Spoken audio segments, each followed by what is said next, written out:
Well, good evening again, people, my YouTube fans. And of course, I am Mr. B. Today I want to bring my attention to bear on an issue that has basically been in the wings, percolating in Jamaica for a number of years. And I'm talking about, the, the Keith Clarke killing and the results of the subsequent trial. Um, of course, a decision was handed down in the Jamaican courts on Thursday evening, that's yesterday evening, where the judge basically ruled that the three soldiers who were on trial for the murder of businessman, accountant Keith Clarke were um, essentially free. There was a no case submission was made by the defense, and the submission was upheld by the court. Now, let me step back a little bit so we get a better understanding.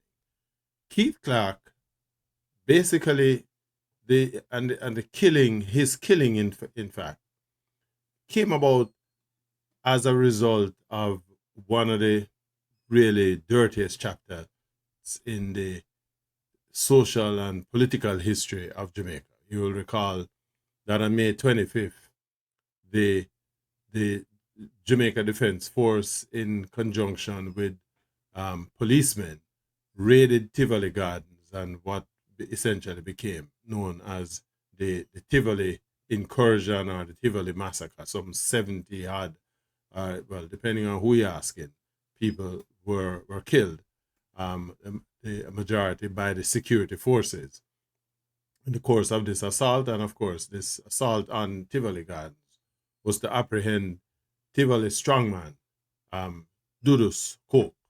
Now, apparently, Dudus made good his escape out of Tivoli while all of this was going on. And for acting on intelligence, police on the night of May 27th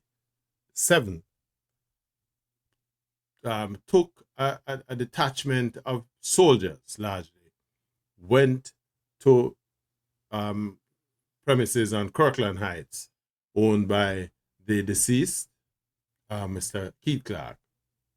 And after, you know, some gunfire, Keith Clarke was dead. He was the victim of the bullets of JDF soldiers. And in the course of this, three JDF minions, if you want to call it that, were subsequently, after a long haranguing, charged with the death of Mr. Clarke. Lance Corporal Greg Tingling and Odell Buckley, along with Private Arnold Henry. Now, this case, again, is a travesty in every respect, because one of the things that you would expect in any orderly run justice system is that the right to a speedy trial. And so while the JDF soldiers had to wait for 14 years, because this thing happened in 2010, and the trial was only concluded yesterday, November 14 of 2024, some 14 years, and so the whole issue of justice denied, justice delayed, justice denied comes into play. Now, according to the reports that has circulated surrounding the case, the police or the soldiers acting on information went to premises on in Kirkland Heights in pursuit of Dudus, because the intelligence seemed to have suggested that Dudus had property or some sort of abode in the Kirkland Heights area. It is clear from what transpired subsequent to that that the soldiers ended up at the wrong address, and in the course of some exchanges there, Mr. Clarke was shot dead. Shot dead, was a recipient of some 20 or 25 gunshot wounds, the majority to his back and his upper body, his head. And his family has been basically bawling out for justice for all this time, and nothing. It took the system, the Jamaican court system, 14 years. You imagine 14 years for this case to finally come to trial. And in the end, the family of the deceased really has gotten no justice. Now, according to the JDF personnel, they were fired on and they returned the fire. The whole issue behind the shooting has been fairly murky. But you imagine that this case had been sitting there backing and forthing. In fact, the investigations and the people who were leading the investigations, and the people who were supposed to support the investigation, the JDF personnel, there was hardly any cooperation between the officers core of the Jamaica Defence Force and the investigators. In fact, according to one news report, the court had to treat one of the witnesses from the JDF as a hostile witness, and they, according to them, and they, in the final analysis, the court was unable to determine who actually fired the weapons that killed Mr. Clarke. Now, according to the evidence that was given, or the testimonies given, these soldiers were masked. They came onto the premises. It was night, and they were all masked up. And according to the JDF, each participant in the raid was essentially referred to by numbers that they were assigned. Now, here's a clincher, because in a case like this where a person is shot, every bullet have a serial number, if you will, a serial marking, because every weapon has a different set of grooves that the bullet have to travel through to come through the barrel of the gun before it hit its target.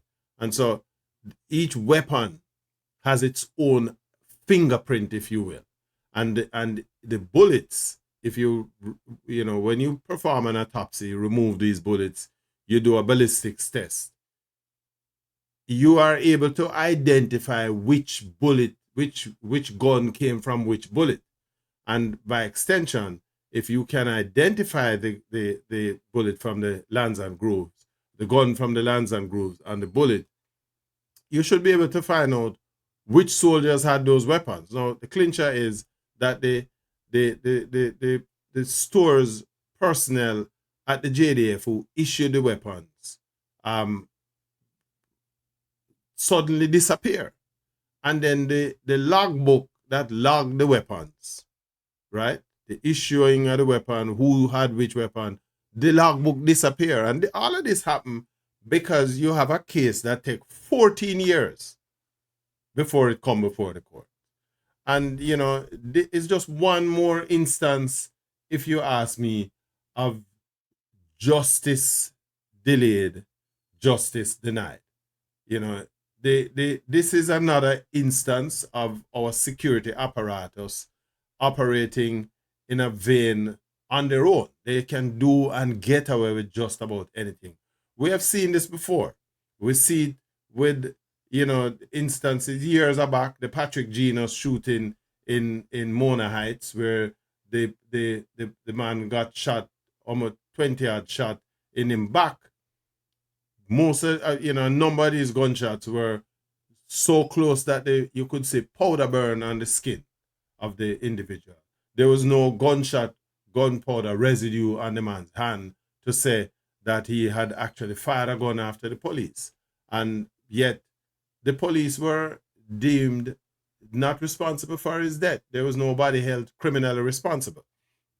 And the same situation again holds in this case. We saw it with a young fellow that was beaten down at Olympic Way, and who became another casualty of police brutality, and which became a celebrated case. It, took another, almost a decade and a half for that case to go through the court system. And so it basically says that in Jamaica, the justice system no work. Or put it another way, the justice system is rigged because at different levels, people's fingers or hands are on the scale and tip the scale of injustice, if you will.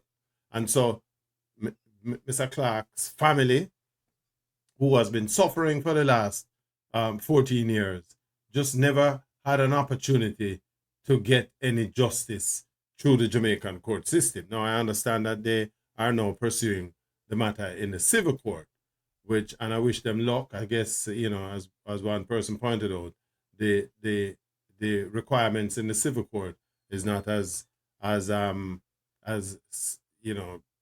pointed as in a criminal case.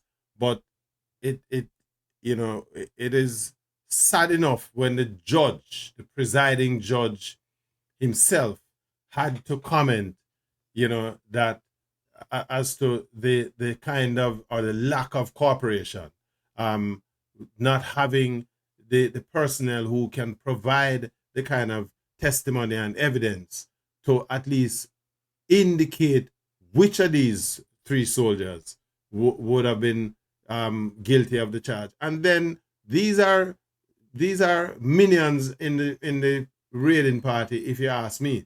The responsibility would have to have been placed at the feet of the officers who called the raid. And it's clear, right? Even Adina Edwards and Ray Charles and Stevie Wonder can see that the soldier then made a mistake and went to the wrong house. The man dead and nothing come out of it. And, it's just one more time that in a Jamaica, justice system has failed another Jamaica. Somewhere along the line, misinformation passed, and in the course of that, the soldiers will claim that somebody fired after them because a couple of the soldiers got injured. But if you in a house and you have a licensed firearm and people are fire shot in your house, I think you have a responsibility to try and defend your property. But that's a whole different story. Bottom line is Mr. Clarke dead, and almost 15 years after his death, nobody is held criminally responsible, and that can be a good thing for Jamaica. Tell me what you think about what me think. Is in my opinion, a very sad state of affairs. But I would love to get a feel from Jamaica, Jamaicans. Another case of the Jamaica Defence Force soldiers, pitted, put out against the civilian population. And this is the kind of disaster that results. Nobody is criminally responsible. If you like the video, hit the like button. And of course, I invite you, share the video with your friend. And if you haven't done so, subscribe to the channel. Until such time, let me see your comments in your feedback in the comment section. And until next time, I'm me, Mr. B. Respect.